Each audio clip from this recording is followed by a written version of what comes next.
I had thought I'd heard the last of Harold the writing dog when he delivered his book Bunnicula to my office some time ago. Much to my surprise, he suddenly appeared again one recent rainy Wednesday afternoon. The dreary weather had made the day useless for anything more than catching up on all those little boring chores one puts off for just such days, and drinking a lot of reheated coffee to cut the constant chill that sneaks in through the cracks in the windows. When I heard scratching at the door, I thought it was probably a stray cat looking for a warm radiator and a saucer of milk. That alone, I reasoned, would provide some relief from the monotony of the day's non-events. You can well imagine my delight when I opened the door and saw Harold standing on the other side of the portal, his hair drenched and hanging from him like an unwrung mop. From his teeth dangled a plastic bag. I asked him in and examined the contents of the bag that he'd dropped at my feet. What I found was the manuscript of Harold's new book, together with this note. My dear colleague, I had not planned to write again. Indeed, after my friend Chester read my first book, he accused me of writing without a literary license. I had settled into my comfortable life as a nice American middle-class dog with my nice American middle-class family when strange events once again engulfed me. Naturally, after all the fur had flown and the dust had settled, I felt compelled to write the story down. What results is the manuscript you now see before you. I do hope you will enjoy it and, as before, find it worthy of your reader's attentions. Your humble servant, Harold X. I convinced Harold to stay long enough for a donut and a bowl of hot chocolate. Then, as suddenly as he'd appeared, he was gone, leaving behind him the pages of his story, which he has chosen to call Howliday Inn. Looking back on it now, I doubt that there was any way I could have imagined what was to lie ahead. After all, I'm not as well read as Chester, and except for the time I'd run away from home as a puppy and spent a fitful night under a neighbor's porch, I really had had very little experience of my own in the outside world. How could I have begun to imagine then what would befall me that fateful week in August? If the memories of that week no longer make my blood run cold, they still have enough of a chilling effect to give me pause. Why, you may wonder, do I wish to stir them up now when I could so easily curl up in front of a nice warm radiator and think of happier times instead? Well, the answer, a simple one really, is just this. Whatever else may be said of that week, it was an adventure. And adventures, no matter how dark or disturbing to recall, are meant to be shared. It began innocently enough on a beautiful summer's day. The kind of day I remember thinking when the universe seems in perfect order and nothing can go wrong. A soft breeze rustled the hairs along my neck.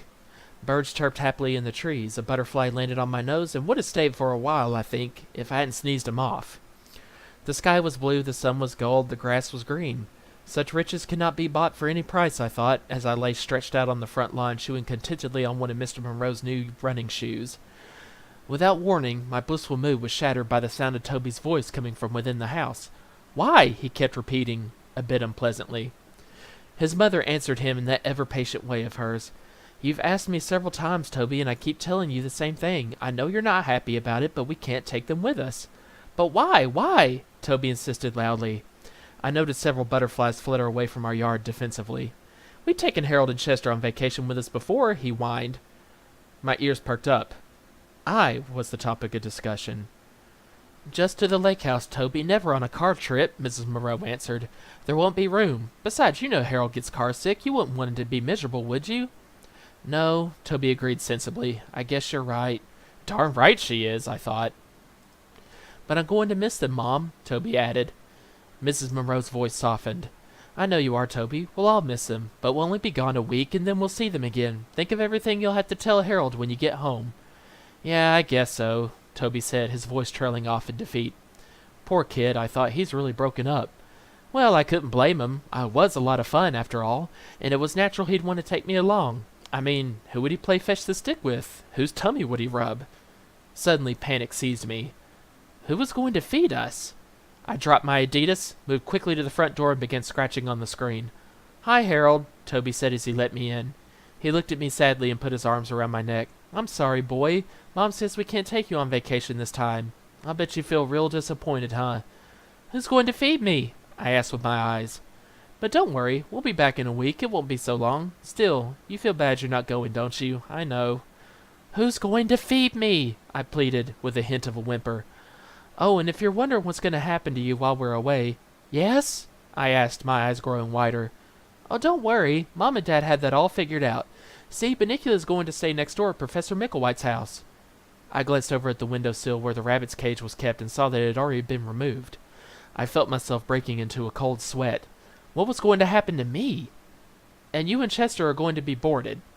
Oh, I thought, feeling relieved immediately. That's all right then. Just one little detail troubled me. I didn't have the slightest idea what being boarded meant.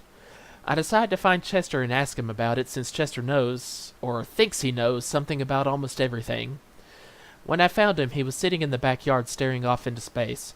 Chester, being a cat, is very good at staring off into space. He once explained to me that this was his way of meditating, or, as he liked to put it, getting mellow. At the moment I found him, he looked so mellow I thought there was a good chance of his ripening and rotting right there before my eyes if I didn't shake him out of it quickly. The Monroes are leaving, and they're going to do something to us with boards, I told him. Don't say hello or anything, Chester replied, without moving a muscle. Oh, sorry. Hello, Chester. How's it going? Chester just nodded his head slowly, as if that were supposed to be telling me something. Now, what was that about boards? He asked at last. I'm not sure. They're leaving and they're going to tie us to boards or something. That's all I know. I'm sure that's not all you know, Harold, he said smoothly. It may be all your brain can handle right now, but I'm sure you know at least one or two things more. Now, let's try again. What exactly did you hear? Well, I explained, Toby told me that while the family goes on vacation, you and I are going to be boarded. Boarded? Chester exclaimed, his mellowness suddenly gone with the passing breeze. We're going to be boarded? I can't believe they do this to us. It figures. That's all I can say. It just figures. What figures? I asked. What are they going to do to us? Oh, just lock us up and throw away the key, that's all. Prison, Harold, that's what it boils down to. We're in their way now that they want to go off and have some fun. So out the door we go and into some dank, dark pit where we'll be fed moldy bread and rainwater. If we're lucky. You don't know what these places are like, Harold, but I do. How? I asked. Were you ever boarded? Was I ever boarded? Was I ever boarded? That's what I asked, Chester. Were you ever boarded? I've read Charles Dickens, sport, was his only reply, and he turned his attention to his tail, which he suddenly felt compelled to bathe. A scowl grew on his face, and I thought that if it were possible, dark rain clouds would have formed around his eyebrows. I'll tell you something else, Harold, he muttered. His hysteria had subsided, and he now spoke in a low, serious tone. What's that? You have to keep your eyes open all the time in places like those. You never know what will happen next. What do you mean? I asked. Think about it, he went on.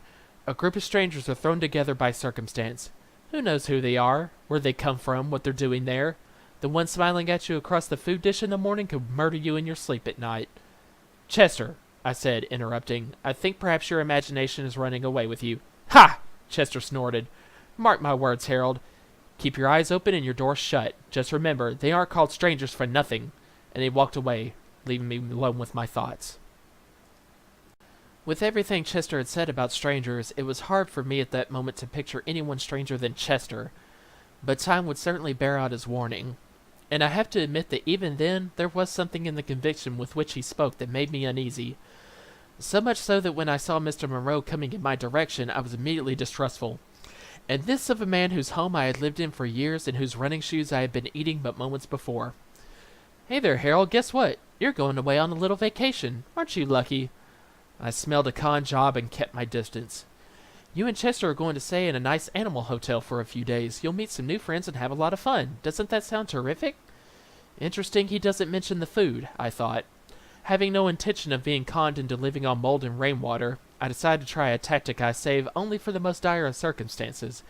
As pitifully as I knew how, I started to whimper.